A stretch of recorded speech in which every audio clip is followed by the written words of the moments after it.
Hey guys, welcome to this week's update, which brings the version up to 179. The biggest change that we've made is the new system of injuries and diseases and the new content there. There are 7 new injuries and 7 new diseases, and they work a little bit differently, which I will show in a second. We've also made a few improvements for quality of life in different areas of the game, which I'll go through shortly. And a couple of new mechanics.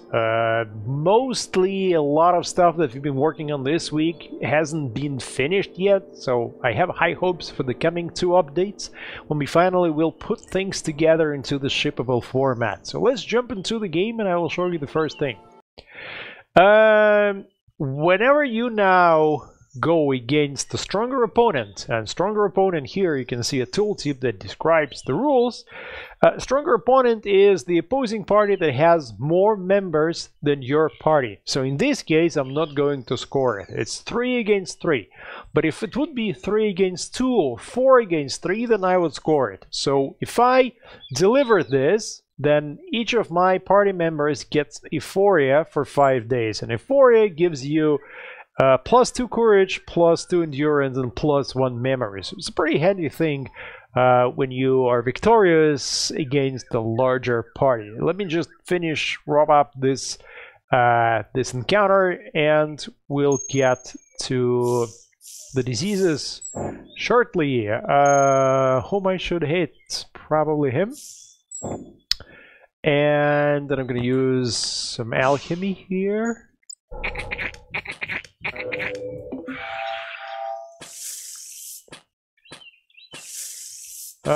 This guy will be gone, and this guy will be gone too, I think. Yep. So just 1 remaining. Can I have some blue elements, please? Actually, how many do I need? I don't even need that many anymore. I just need 1 blue. Just give me 1 blue. And there you go.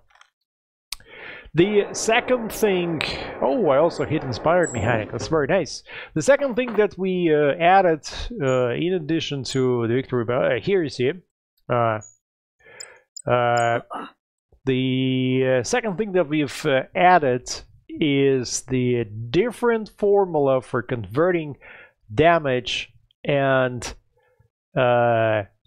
fear at the end of the encounter into injuries and stress. So here I got an injury from conversion of damage, because now we take the whole health stat and then look how many damage tokens you have proportionally to your overall stat bar. Let's say someone who got 5 out of 10 is in the same position as someone who got 2 out of 4. Before, every token would just add 5% to the dice roll. Right now is the proportion. So that means that stronger characters with bigger life and bigger courage will now see stress and injuries more often. Second thing is, here you can see the concussion that she got. So the name clearly says that this is an injury, and the injury system is now different from the disease system.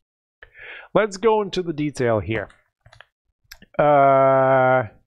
Actually, let's go into the encyclopedia first and foremost. So you've got the diseases. Each disease has its own page. The same goes for injuries. And let's go into concussion. So injuries self-heal after 10 days. They progress to a less severe form, except for the permanent that just stay there until they're treated. Once you get an injury, the whole page opens up so you can see what's going to happen if that injury gets more severe. Diseases do not self-progress anymore, but they also do not self-heal. They just stay in the condition that they are. So here, Whispering Voices, if you've got, let's say, a moderate case of Whispering Voices, your concentration cost goes up by 2 and stays that way until you remove it and you treat it. All of the diseases and injuries, as usual, come with their own lore text, so you can have a little bit of the background on the world of Rund. And this is how it is. 7 diseases and 7 injuries. The names are different, so you can see that dislocated shoulder, ruptured lung, and fractured skull obviously are injuries, and Whispering Voices, demonic visions, and daytime nightmares are obviously diseases. Now on the UI front, we've made a little update here with the buttons. It's just a preview of the things to come using a colored stained glass to highlight buttons. We've made the top frames a bit smaller as we get ready, not in the size, but sort of the ornament and the details as we get ready for being able to swap those characters here and to manage the way that they will show up in the encounter, because we still want to get rid of this pre-encounter screen. And what else do we have? We also have names. So now we've brought the names back to character profiles. And as you will see in the next updates, you will also be able to edit those names. This is us getting ready to bring in character mulligan at the start of the game, where you will be able to select 5 out of 10 characters and then rename it. We think that it adds up some good vibes to the game. And that's about it. So one more time, the euphoria is in, the victory against a stronger opponent mechanic is in and fully functional. The way that the damage and fear are recalculated into injuries and stress has been updated. The character names are in, and then 7 groups of diseases and 7 groups of injuries are in the game, yours to get or get rid of. Oh, one last thing. We also, let me jump into the game real quick.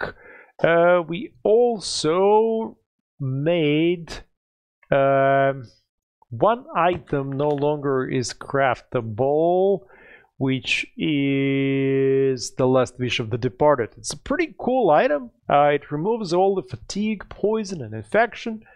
And it used to be concoctable by combining 2 bags of bones. But as we are getting rid of the recipes where you combine the same thing twice, we removed that recipe. We'll bring it back once we have some more resources, either through the new creature or something else, because it has to be harder than usual.